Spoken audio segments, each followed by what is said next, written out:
Habari yako kwa mtazamaji Shoot Kali TV. Karibu katika ripoti maalum ya ujio wa timu ya soka ya Everton ambayo pia ilikuwa imeambatana na star wa timu hiyo Ronnie nchini Tanzania.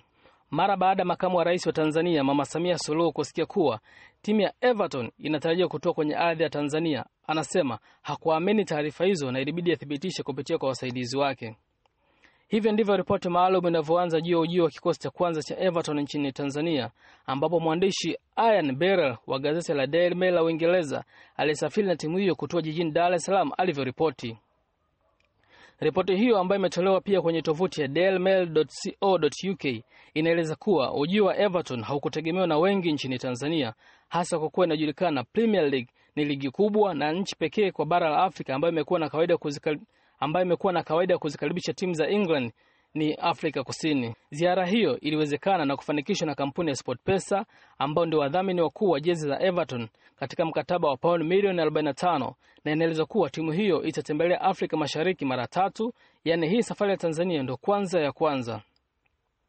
Ikiwa Tanzania, Everton iliyokuwa kiongozwa na star wa timu hiyo Wayne Rooney ambaye amewahi kuichezea kwa mafanikio klabu ya soka ya Manchester United ilipata mapokezi mazuri kuanzia kwenye uwanja wa ndege wa kimataifa wa Mwalimu Julius Nyerere jijini Dar es Salaam, ambapo ilipokelewa na waziri wa habari, utamaduni, sanaa na michezo Dr. Harrison Mwakyembe. Muda mfupi baada ya kutua Dar es Salaam, licha ya safari ndefu, bado msafara wa timu hiyo ulilazimika kujigawa na kutembea sehemu mbalimbali kwa ajili ya shughuli za kijamii. Wachezaji walitembelea shule za walemavu, walijumuika na Watanzania kiasi cha kuwafanya waonekane kama wapo nyumbani. Lakini ikumbukwe kuwa kabla ujio wa timu ya soka ya Everton, balozi wa klabu hiyo Leon Osman alishafika Tanzania na kuzunguka maeneo tofauti. Alijumuika na Watanzania mbalimbali wakiwemo wale wa kipato cha chini, ambapo ilifikia hatua akaenda kula kwa mama ntilie. Matukio kama hayo ni funzo kubwa kwa Watanzania jinsi gani ambavyo tunaweza kutumia mbinu mbalimbali kutangaza bidhaa, mali au biashara zetu.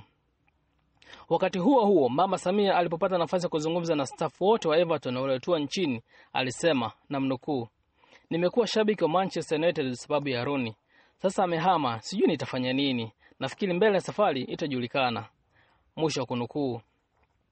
Mbali na matukio ya nje ya uwanja, Everton ilionyesha kiwango kizuri katika mchezo dhidi ya Gor Mahia ya Kenya, ikiwa ni hitimisho la michuano ya SportPesa Super Cup iliyofanyika kwenye uwanja wa Uhuru jijini Dar es Salaam na kuhusisha timu mbalimbali zikiwemo Simba na Yanga.